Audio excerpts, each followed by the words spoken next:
Welcome to another edition of Teach the Geek interviews. My name is Neil Thompson. I am the founder of Teach the Geek. I work with technical professionals so they can present more effectively, especially in front of non-technical audiences. And you can learn more about that at teachthegeek.com. Again, that is teachthegeek.com. Today, my guest is Dr. Harold Lee III. He's the founder of the Preferred Thinking Group. It's a consultancy that provides services such as soft skill development, career readiness training, and project management. I'm really curious to learn more about his work in the corporate world, his motivation to start the Preferred Thinking Group, and the ways in which becoming an effective communicator has benefited him. Welcome to Teach the Geek interviews, Harold. Hey, thank you so much, Neil. Good to be here, and hopefully I can help some people that are listening. Wonderful. So, from the bit of research I did on you, I saw that you got your first degree in chemistry. So, what was the motivation to get that degree?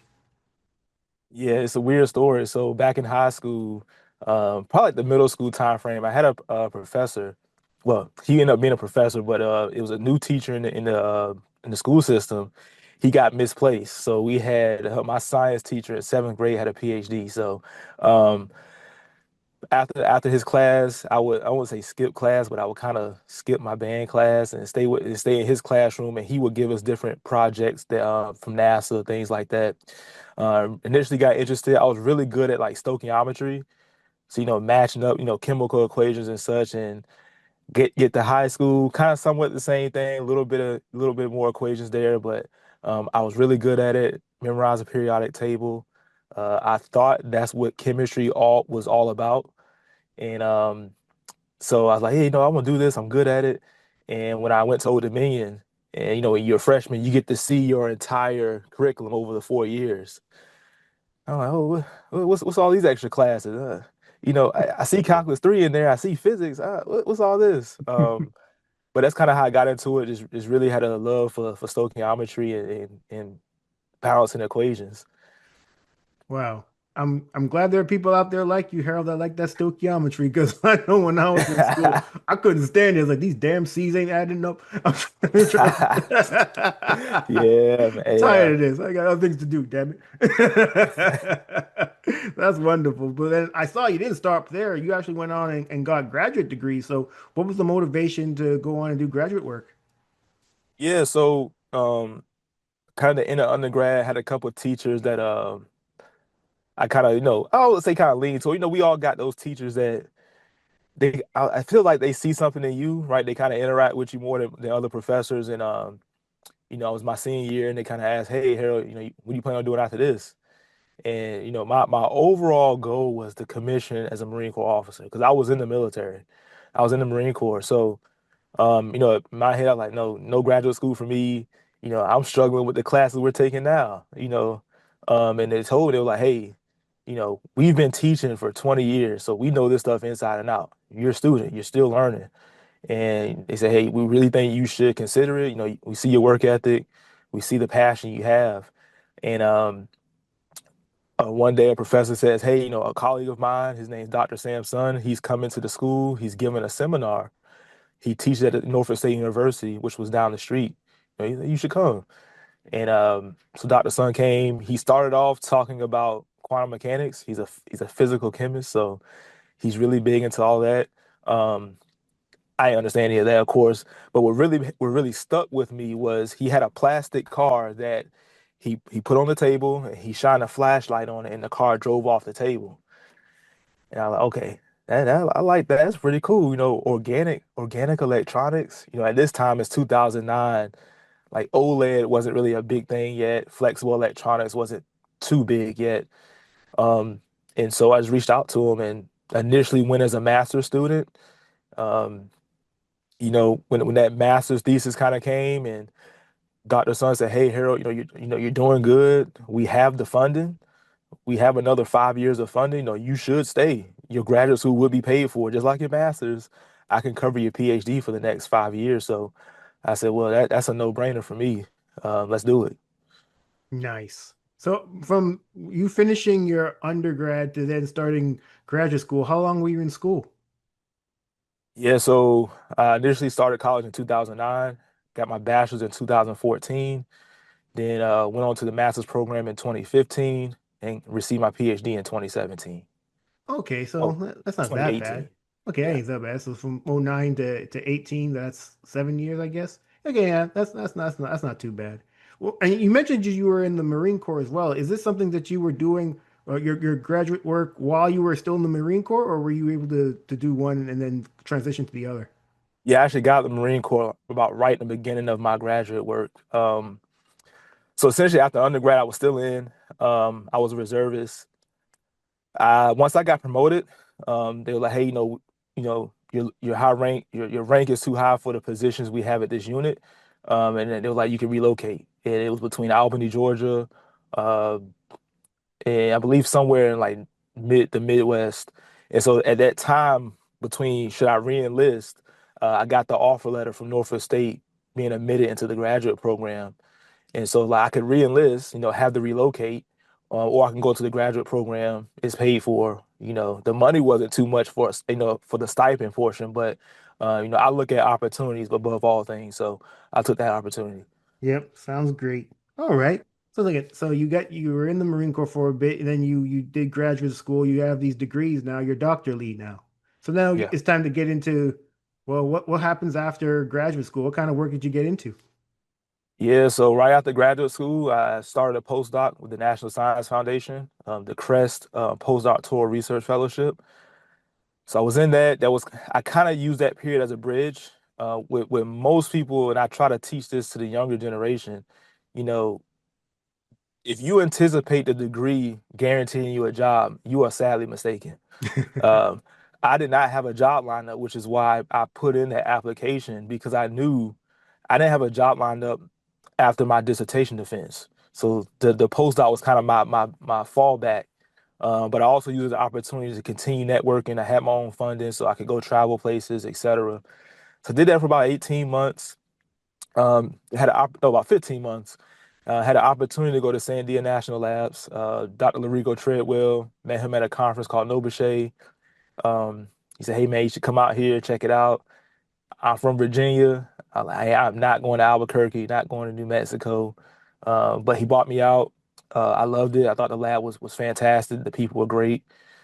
So I went to Sandia, stayed there for a couple years, and you know, at, the postdoc, you kind of feel like a student still, right? Because you still kind of under somebody. And so, I like, hey, I've done a lot of research. I really want to go out and do my own thing. So, um, after that, I ended up getting picked up at a defense contractor for a program called the Future Technical Leaders Program. It's a rotational program. They kind of get you throughout the company, see the company, et cetera. And then once I was there and left there, and here I am now. I'm a national security analyst now at the country's largest UARC. Kind of a career change in a sense, but I still kind of keep my technical background, but now I get to apply it in a much bigger context. Was there ever an idea of you when you were in graduate school to stay in academia and be a professor? And if so, what made you decide to leave academia? Yeah, I thought about it at first. A lot of graduate students kind of say, "Hey, I love research. I want to do this forever." Um, but I think I took the opportunity to talk with my advisor about the academia life. And I think a lot of students don't understand it's a grind. Academia is a grind, not only from the grant writing perspective, keeping funding, maintaining your lab, service contracts for your equipment, but you also got the student side, right? Maintaining students, making sure they're being trained properly, teaching classes, and still having to maintain the programmatic portion. So I saw my advisor. I always joke with him now. When I joined the program, his hair was all black.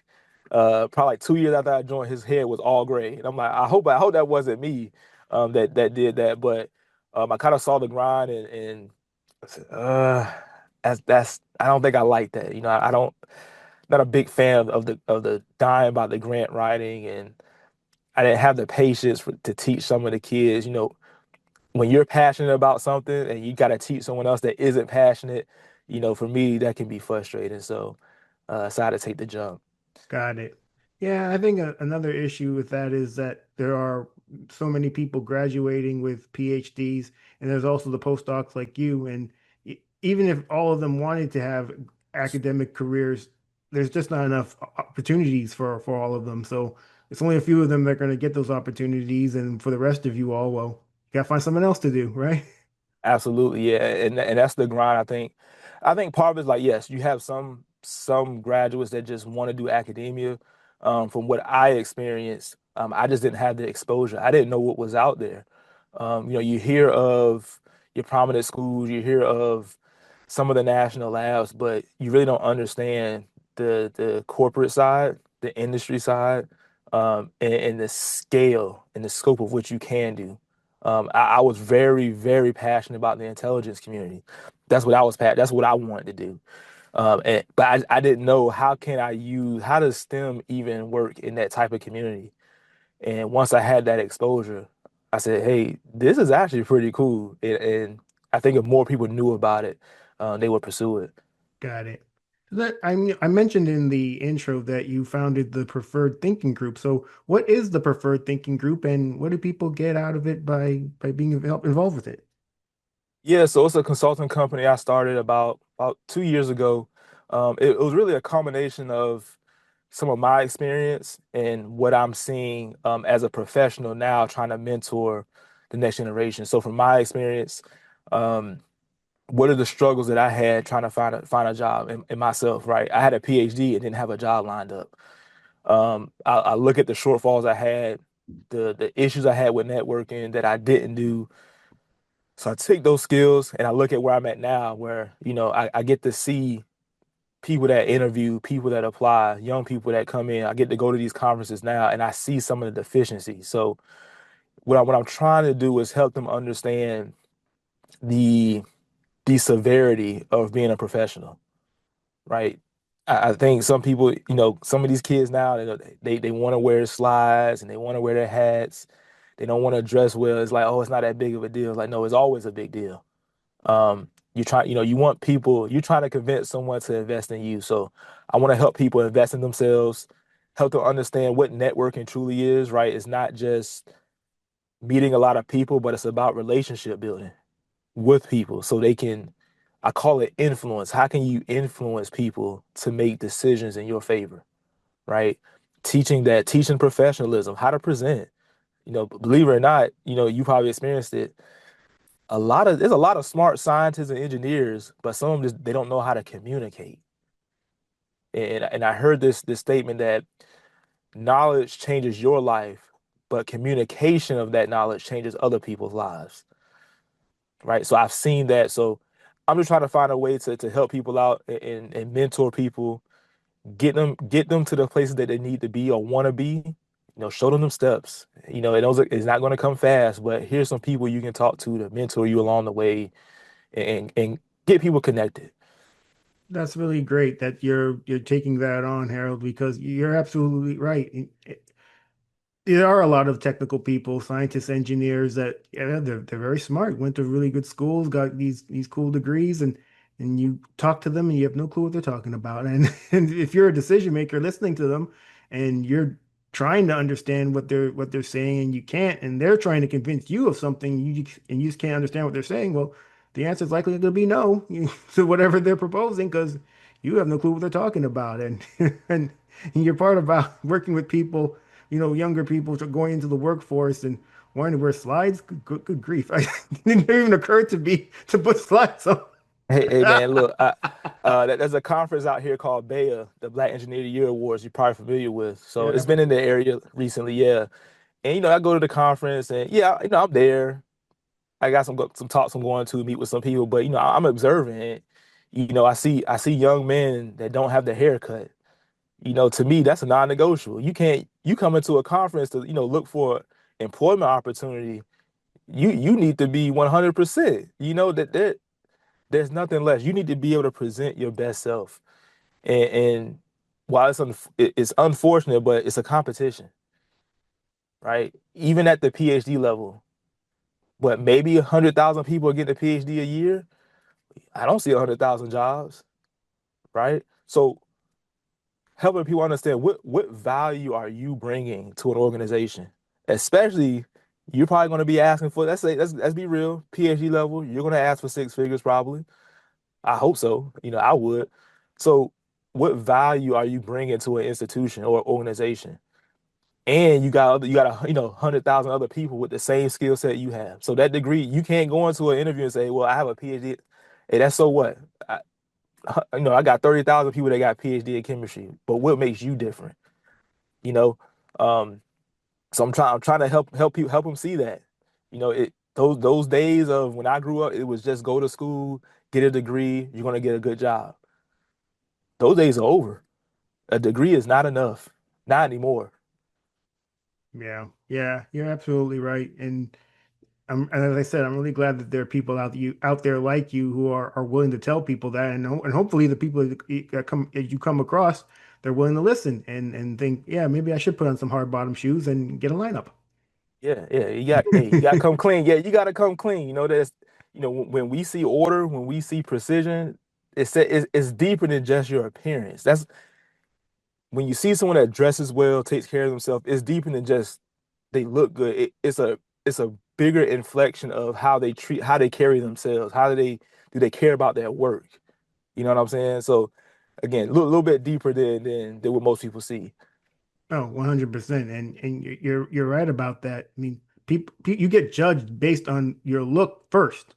Then you Yep. open your mouth and people hear you. But if they look at you and think, nah, he ain't about it. She ain't about it. So you might not even get the opportunity to say anything because they just overlook you right from the jump. So yeah, you're absolutely right. You got to come correct from the jump. And you give yourself the best opportunity to be heard and then possibly get those opportunities. Yeah. Yeah, 100%. Okay, so Harold, when I first started this podcast and YouTube channel, and it's still the case to this day, I like talking to people with technical backgrounds about their public speaking journeys. And I started it because of my own struggles having to give presentations. I worked as an engineer in medical devices, and I had to give presentations in front of management on a monthly basis. And Harold, those first few presentations were absolutely horrendous. I did Yeah. not. They were terrible, and I knew they were bad because I'd get questions afterwards that I thought I'd answer during the presentation. And you would have thought that I would have fixed it after that first presentation, but I didn't. I didn't. I was stubborn. I would get up there and read slides and not look at nobody, not look at anybody, and try to get out of there as quickly as possible. But that never was the Yeah. case. But I eventually learned my lessons. So I'm curious for your own journey in becoming a better communicator. Well, firstly, have you always been good at speaking in front of others? And if not, what did you do to get better at it? Yeah, I would say I'm average. I was at I know people that are exceptional. My PI when I was at the national lab, now he was exceptional. I think I've seen this man he work on a presentation that morning, and we go into the room and we're talking senior scientists, maybe 20, 30 years, and they go, "Hey, Larico, that was the best presentation I've ever seen." I'm looking like he just did it this morning. For me, I need a week. I'm putting things together.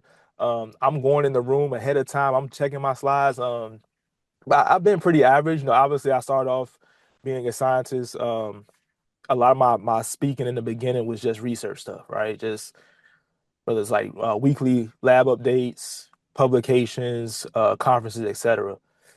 Um, and to me, those are pretty easy. I'm a very I deep dive it. If I'm a science or something, I'm gonna deep dive into it. I'm gonna make sure I understand it inside and out. At that level, it's your research, it's all you. Now, as the years gone on, I've realized, and this is another thing I like to talk about, the transition between the technical details to the strategic levels. Where you again, like you talked about those decision makers. Decision makers don't care about chemical structures. Most of them don't care about that. They want to know, is this going to make me money? Is it going to save a life? Does it put me ahead of my competition? Like those are the things they care about. And that transition is what was hard for me because I'm a nerd at heart. I love the science. I want to let people know about the science, but some people just don't care. Um, and so to get better, I'm big on preparing, right? If I know I'm going to be in room 101 a week ahead of time, I'm going into room 101 with my computer, with my laptop. and I'm putting the slides and I'm making sure all the pictures are clear. The text is a great size. I'm big on that preparation to help me out. Um, I still can't quite shake the nervousness sometimes. I do get nervous, but once I start, I get past it. Um, but to me, it's the practice and making sure you have other people looking at your work ahead of time, right? And not just other engineers, right? It's okay to have someone that's not an engineer come, hey, can you come sit on this for me? Just let me know if this makes sense to you, type of thing, right? So leveraging the people around you just to listen in and make sure that it's clear not only to the technical people, but also the non-technical people. You want to do that ahead of time. I just gave a talk on Wednesday. Um, dealing with radiation detectors, not my field, but overall, it was a project to say, hey, which technology should we buy? We want to know what's the best technology, like the technical material science, but they also wanted supply chain. They wanted cost analysis, right? So, obviously on the technical side, the material science, hey, I'm on that. But the other stuff, that's not my field. So I had some other people on the team kind of help me out with that.